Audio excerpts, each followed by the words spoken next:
Buenos días a todos. Feliz sábado.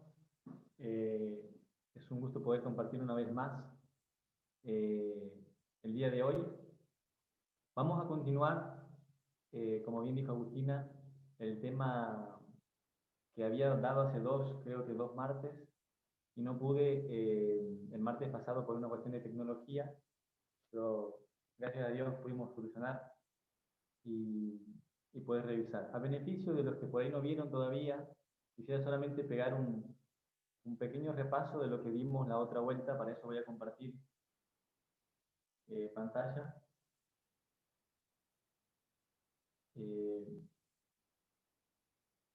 ¿Me puedes habilitar para compartir pantalla?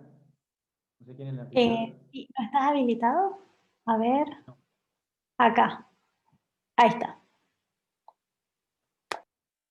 Ahí está.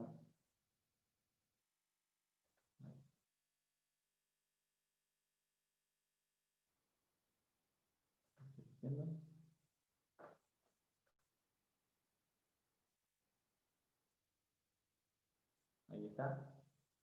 Solamente como una revisión, estuvimos viendo el martes pasado un patrón que se repite en las líneas o en las líneas de forma que Dios hace relacionado con eventos externos. Y vimos quizás un poco la semana pasada la importancia de conocer los eventos externos de las historias pasadas para poder hacer una correcta aplicación a nosotros o a nuestra historia hoy.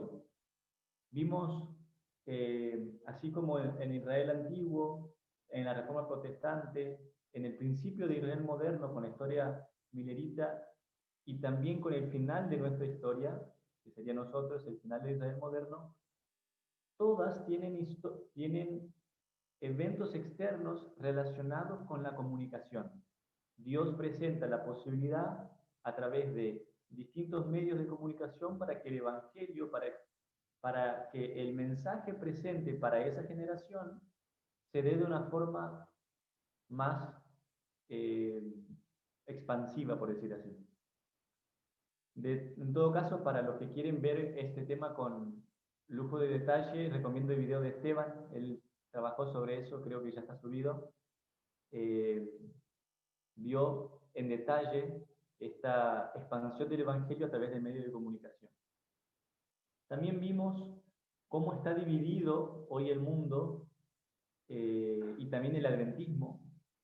Aquellas personas que miran el globalismo como una amenaza y que ven dentro del globalismo o que miran con un lente, por decir así, con un lente de teorías de conspiración.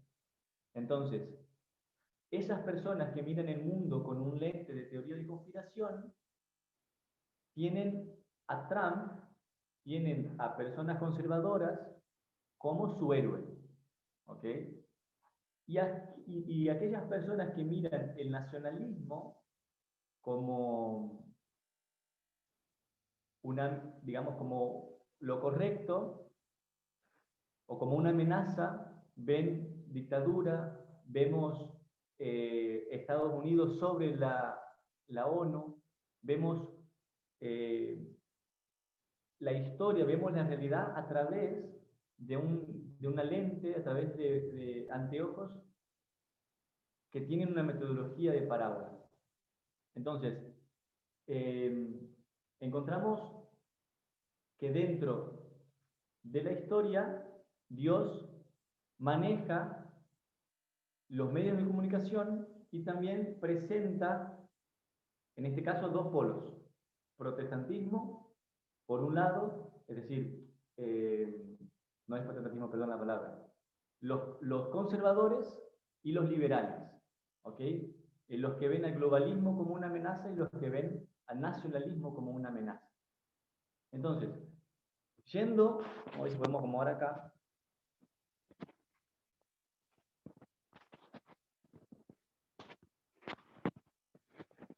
Ahí. ¿Se logra ver bien? Sí, Diego, se ve bastante bien. Sí, Diego. Ok.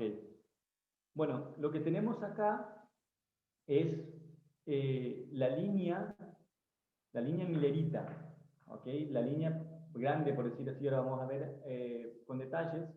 Acá tenemos 1798, 1840, para si por ahí aquellos que no pueden ver bien, 1850, después tenemos 1861 y 1863. Ahora, si yo hago una pregunta, ¿cuántos de estos hitos, cuántos de cada uno de estos hitos llevan consigo o tienen eventos externos relevantes asociados a ellos? ¿O cuáles de estos hitos tienen eventos externos que se pueden relacionar de manera clara? Creo que todos. Gracias, Adrián. Todos. Nosotros tenemos, por ejemplo, ¿alguien podría decir qué podemos ver en 1798? Ahí tenemos lo de la finalización de los 1260 años, que es cuando el general Berthier produce en el papado esa herida mortal que dice la Biblia. Perfecto. Gracias, Tania. 1840 vamos a estudiar más adelante, de manera más profunda. Tenemos en 1850 la ley del esclavo fugitivo. ¿Ok? Tenemos en 1861, ¿alguien quiere decirnos? Comienzo de la guerra civil en Estados Unidos. ¿Perdón, Adrián? Comienzo de la guerra civil en Estados Unidos. Bien. Entonces, lo que nosotros vemos y Dios está abriendo de manera más clara cada vez más eventos externos relacionados a estas fechas. Y si nosotros vemos todos los hitos, en cada línea tienen eventos internos y eventos externos. Ahora, dentro de esta línea, nosotros no encontramos, por ejemplo, 1844. No vemos el 22 de octubre acá dentro de esta línea. No está dentro de estos 5 hitos principales. Entonces vemos que hay un fractal. Entonces, si nosotros ponemos acá,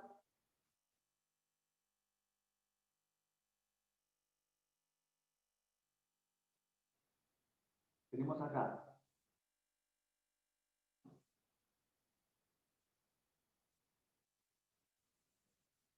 1798. ¿Ok? Entonces tenemos acá 1798 y octubre de 1844, antes de 1850. Voy a compartir una cita. Vamos a ver. Me comparto acá.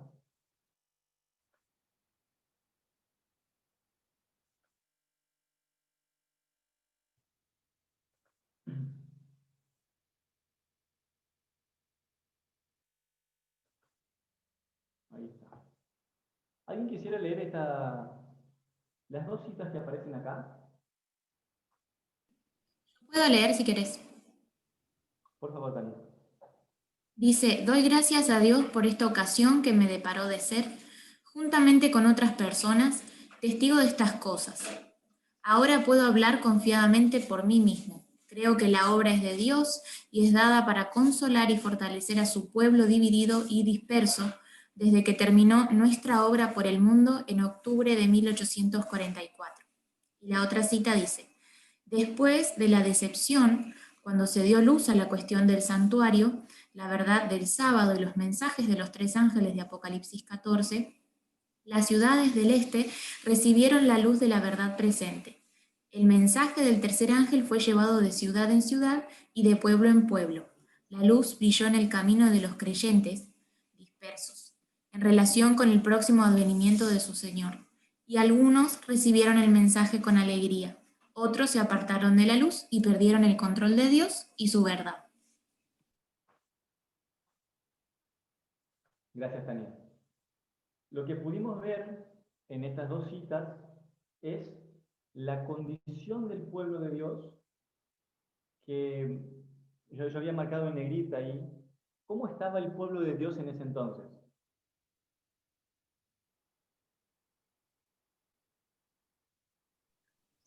Disperso, dice la cita. Dejé de compartir, perdón, pero ahí decía que estaba disperso. En dispersión. En dispersión. Entonces, encontramos a un pueblo de Dios que está disperso. Nosotros acá sabemos que tenemos acá una puerta cerrada. ¿Okay? Acá se cierra una puerta en la historia milerita, el 22 de octubre de 1844. Entonces hay una cosecha, el pueblo de Dios está en dispersión. Ahora, como nosotros ya sabemos, cuando nosotros vamos a, a nuestra historia o al fin de Israel antiguo, nosotros tenemos una línea grande, después tenemos un fractal, otro y otro.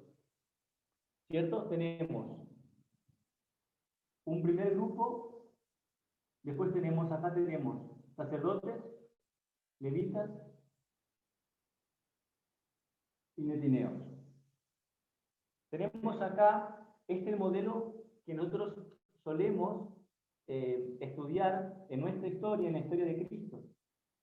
Y entonces nosotros acá tenemos dos llamados, dos llamados que serían, ¿a quiénes? A la iglesia. Y después tenemos un llamado que sería al mundo.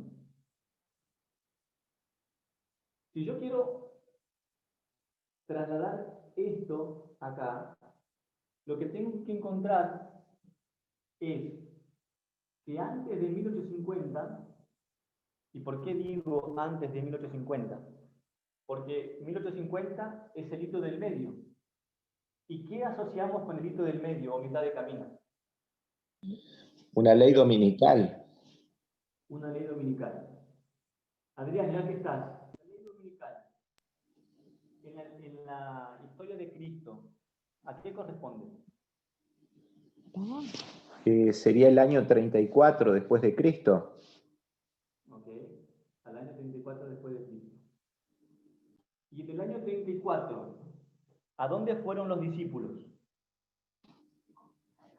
O sea, terminaron de predicar en Jerusalén, o sea, el pueblo de Dios, y se fueron al mundo, a Samaria y al resto de la tierra. Ok. ¿Por qué estoy haciendo este hilo? Porque si nosotros trasladamos esto de una historia omega y queremos ver acá, esto es lo que tenemos que encontrar. Tenemos que encontrar que acá, ahí se puede ver bien, que acá haya un hito, que no sabemos cuál es, que divide esta cosecha de esta cosecha. Que tenemos un grupo llamado hasta acá y otro grupo antes de 1850, que sería la ley dominical. ¿Se entiende?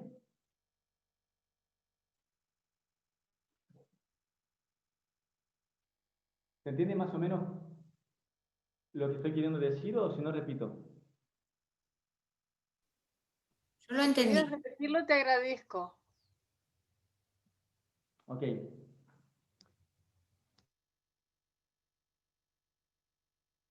Yo en 1850 tengo una ley dominical.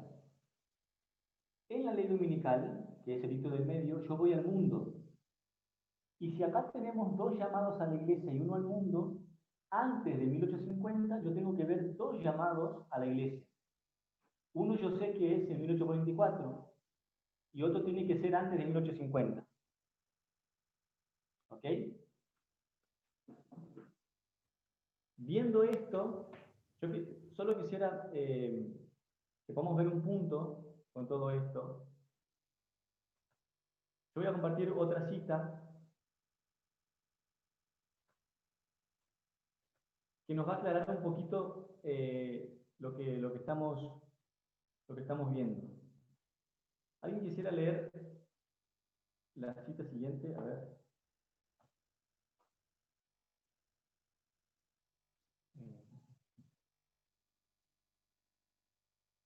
No se ve.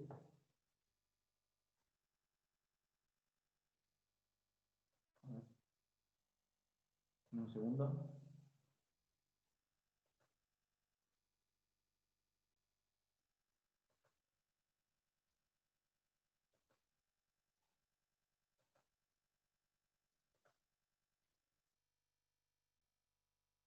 Ahí.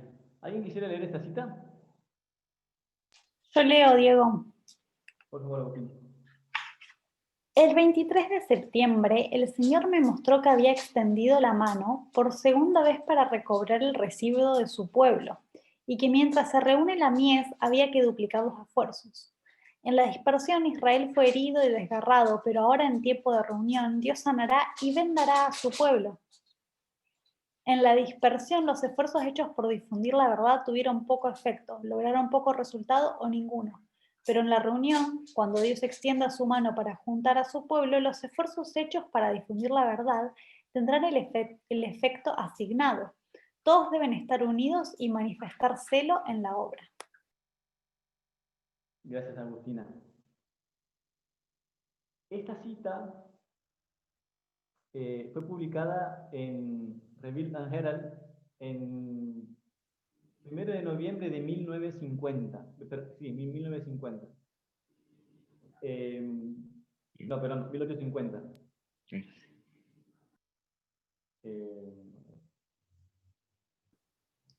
Sí, hola Diego, eso te iba a decir, me parece que hay un error de tipeo ahí. Sí, perdón. Entonces,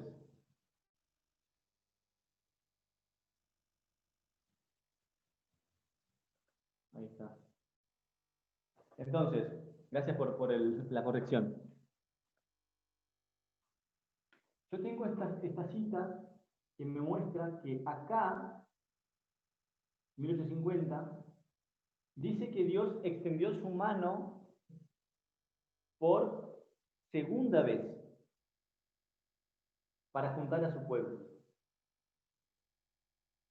Entonces acá yo veo que esto que estamos planteando acá, que queríamos trasladar de la línea omega hacia acá, no corresponde en una línea alfa. Yo no tengo en una línea alfa dos llamados, a la iglesia y uno al mundo. Recordemos que nosotros cuando hacemos la metodología de parábolas, nosotros no solo comparamos, ¿qué más? Contrastamos. Contrastamos, es decir, nosotros vemos en la comparación, vemos las similitudes y en el contraste vemos las diferencias. Entonces, yo acá tengo un pueblo disperso y esa dispersión termina en 1850, donde Dios extiende por segunda vez su mano para reunir a su pueblo. Entonces, nosotros a comparar vemos que en la historia alfa y omega hay una diferencia. En una línea alfa, Israel no está dividido, perdón, no está definido, está en construcción aún, no tiene la necesidad de hacer dos llamados Dios a su pueblo. El pueblo de Dios está disperso, Dios reúne ese pueblo para que hagan un trabajo por el mundo. Ahora, al final de Israel, antiguo o moderno cualquiera, ya el pueblo de Dios está formado, pero entra en un estado de oscuridad, entra en un estado de la Odisea, y entonces hay la necesidad de sacar un remanente, con ese remanente llamar, vamos acá, Dios tiene a un pueblo, vamos en esta línea acá de los 144.000, Dios tiene un pueblo que está en un estado de oscuridad. Dios saca un remanente de ese pueblo, los sacerdotes, para que hagan un llamado a los levitas y que juntos como iglesia vayan a los netineos, vayan al mundo. ¿Ok? Esa es la diferencia de una historia alfa para una historia omega. Y lo mismo nosotros podemos ver en Egipto. Cuando nosotros vamos a la historia del Éxodo, ¿cuántos éxodos tenemos? ¿Cuántos cruces de Mar Rojo? Un éxodo. Tenemos un solo éxodo, tenemos un solo llamado donde Dios saca a su pueblo de la esclavitud, saca a su pueblo de un periodo de esclavitud y ya, y empieza a formar ese pueblo para hacer un trabajo por el mundo. Sí, Esto es, Diego. sí. Sí, ahí en la línea de abajo que vos hiciste, a mí se me viene a la mente de que en la historia milerita había dos tablas o dos cartas. Una es antes de 1844, en 1842 la que se conoce como la tabla de 1843. Luego se repasa todo lo que pasó durante 7 años y en 1850 sale una segunda tabla. Yo diría que puede ser la formalización del mensaje en cada una de esas dos dispensaciones. En cada una de esas dos dispensaciones. Hay una formalización del mensaje que está reflejado en una tabla, la tabla de 1843 y la tabla de 1850. Perfecto, y a partir de acá, con ese pueblo que estaba disperso y que Dios reúne a ese pueblo, porque la esclavitud de Egipto nosotros la alineamos con los 1260 años, ¿cierto? Un periodo de esclavitud también, ¿cierto? Entonces Dios saca a su pueblo, formaliza ese mensaje en 1850 con esa segunda pancarta, y de ahí sale al mundo. Pero no vemos que Dios llama protestantes, es decir, saca a su pueblo y vuelve a su pueblo otra vez. Eso no sucede en una historia alfa. ¿Se logra entender? Sí.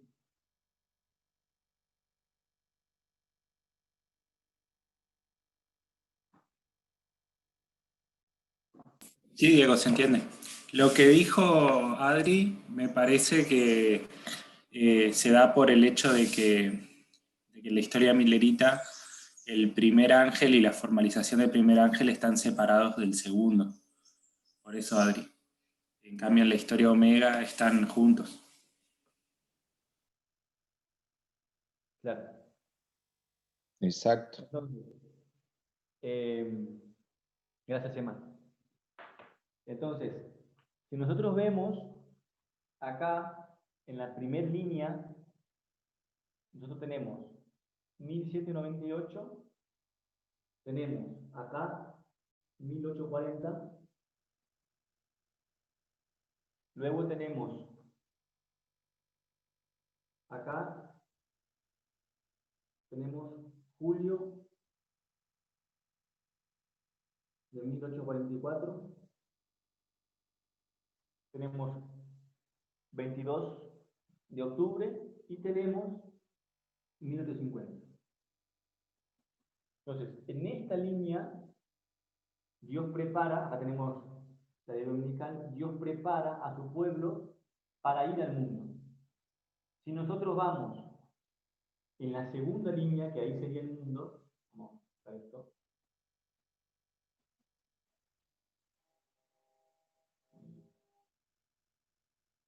Acá.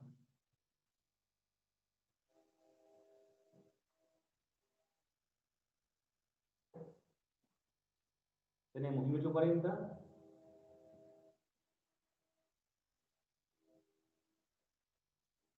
Acá tenemos también julio 1844. Lo mismo, 22 de octubre. 1844.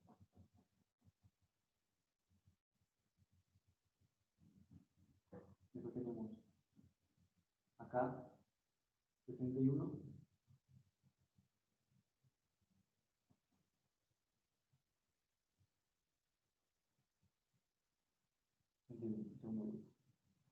Entonces,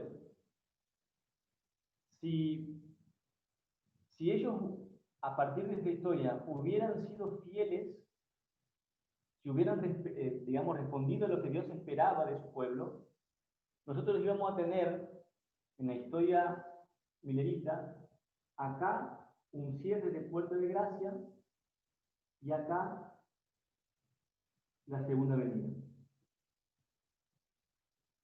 Si ellos hubieran sido fieles a lo que Dios pidió, eso nosotros íbamos a tener en una historia alfa. Pero no fueron, por eso es necesaria una historia omega. O sea, el punto principal de lo que estamos viendo acá es lo que hablamos el martes que di el tema, de la importancia de ver las dos historias para poder aplicar de manera correcta. Si yo agarro una historia omega y quiero aplicar exactamente como está en una historia alfa, nosotros vamos a cometer errores como el que vimos recién. Estábamos esperando ver dentro de una historia alfa dos llamados a la iglesia, cuando nosotros vemos que en 1850 vimos una cita que Dios estaba extendiendo su mano por segunda vez para llamar a su pueblo, no por tercera. Es decir, hubo un llamado a su pueblo y otro llamado a salir de Babilonia.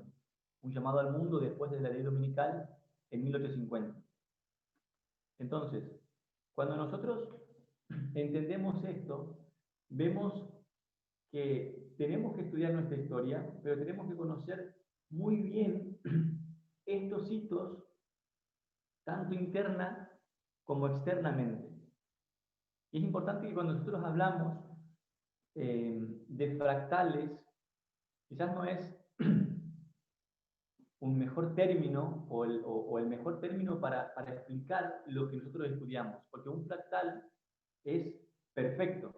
Me gustó en el tema que dio Tess acerca de esto, ella usa la palabra sombra. Una historia es sombra de la otra.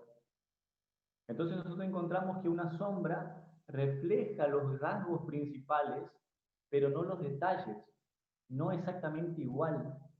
Mi sombra no refleja las pecas que tengo en mi cara, no refleja exactamente mi ceja, pero sí refleja la sombra que tengo, las líneas principales. Acá puso, perfecto, Esteban dice, no todos los fractales son perfectos. Estos no lo son perfectos. Claro, acá nosotros vemos que este fractal no refleja exactamente lo que pasa en una historia en la otra, pero sí los rasgos principales.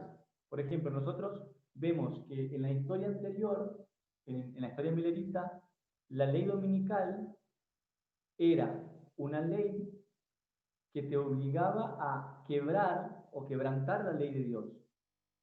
Y nosotros en esta historia no vamos a ver exactamente lo mismo, pero sí vamos a ver características de una ley dominical.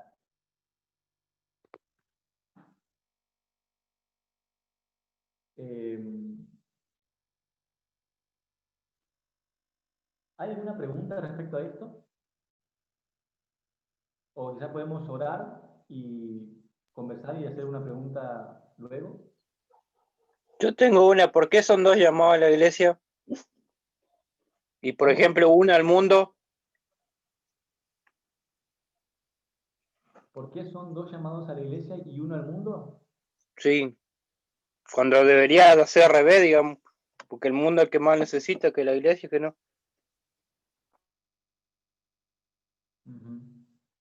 Claro, Dios tiene a su pueblo en un estado de oscuridad.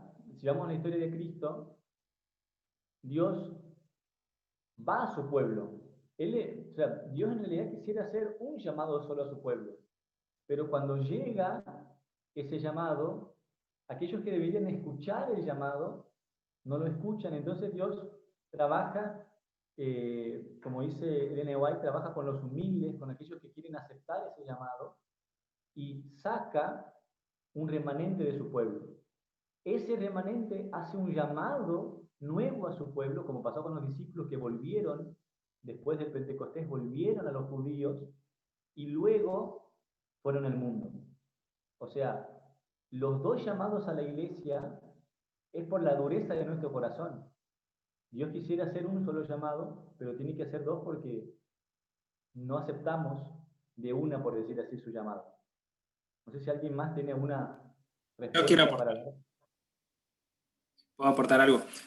Por ahí, no sé quién preguntó, pero por ahí la pregunta es más como una especie de algo que por ahí nosotros no podemos responder así, por qué Dios hace así las cosas. Lo que sí puedo llegar a pensar es que el hecho de que sean dos llamados a la iglesia y uno al mundo, eso no significa que el llamado al mundo va a ser menos potente o menos fuerte o menos grande que los llamados a la iglesia. Sí, por ahí puede llegar a servir de algo lo que estoy diciendo. Porque, como estabas diciendo vos, Diego, o sea, el hecho de que Dios haga dos llamados a la iglesia no es porque sea más importante. Se supone que los llamados son para juntar a un pueblo para luego hacer un llamado al mundo. Entonces, el hecho de que Dios junte a su pueblo no es porque sea más importante, sino porque lo necesita para poder llamar al mundo. Ahí Agus va a decir algo. Agustina, ¿querías decir algo?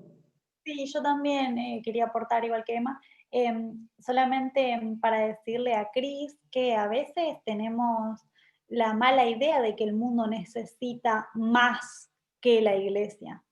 El tema con el pueblo de Dios profeso, que es la iglesia, es que es una profesión.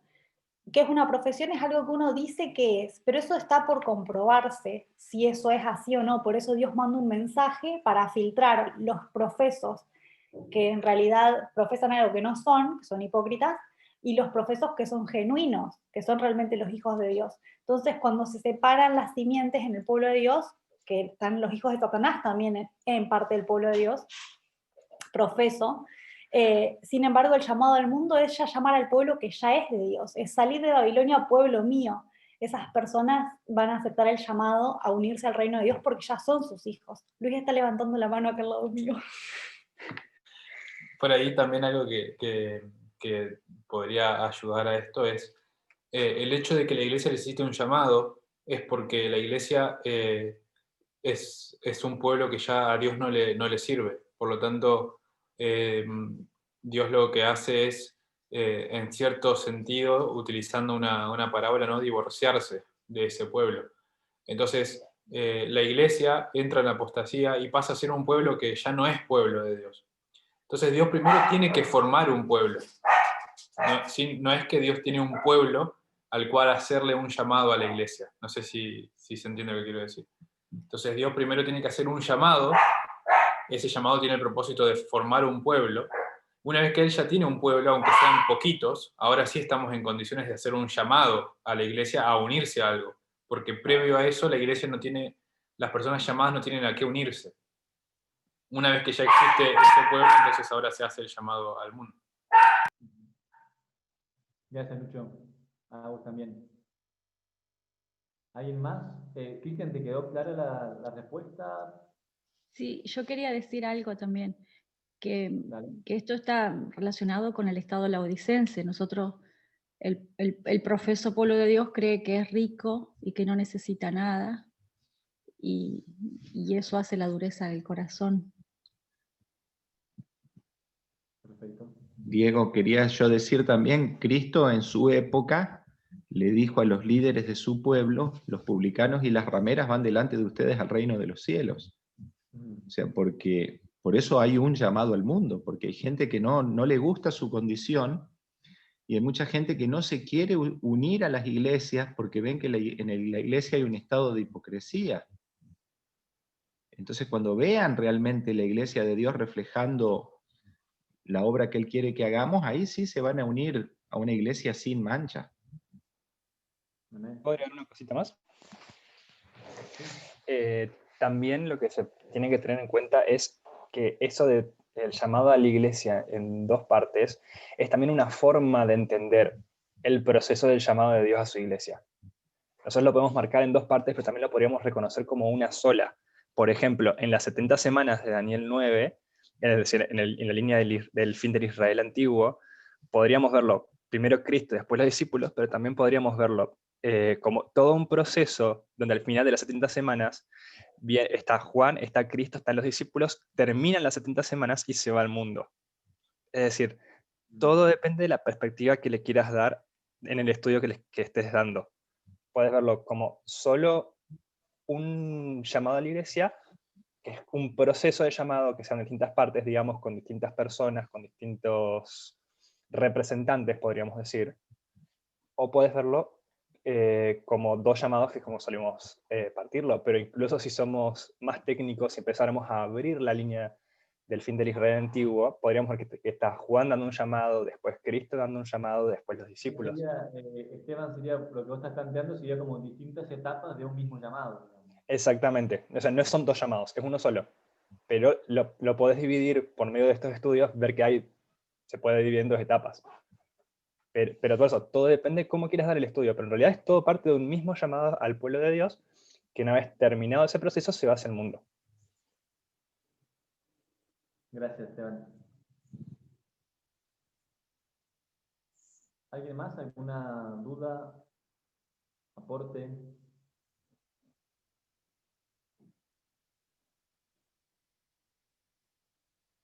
¿Podemos hablar entonces?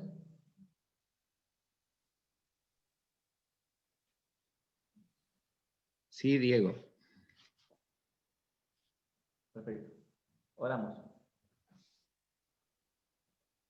Santo Dios que estás en los cielos, queremos agradecerte, Señor, por la posibilidad de, una vez más, poder reunirnos, poder ver, Señor, un poco más acerca de las niñas, un poco más acerca de los contrastes, Señor, acerca de las similitudes, poder comparar y contrastar, Señor, las historias que tú nos has dejado, Señor, para que podamos aprender más de ti, para que podamos aprender más de nosotros mismos y quién somos y qué rol cumplimos, Señor, en esta etapa de la historia. Queremos suplicarte que tú puedas hacernos aptos para esta obra, que tú puedas, Señor, trabajar en nuestro corazón para que podamos entender nuestra responsabilidad y entender, Señor, que a mayor luz que tú nos das, también nos das más responsabilidad. Te pedimos tu dirección, tu compañía, te pedimos tu misericordia extendida sobre cada uno de nosotros, y no lo hacemos por nosotros, sino lo pedimos en el nombre de Jesús. Amén.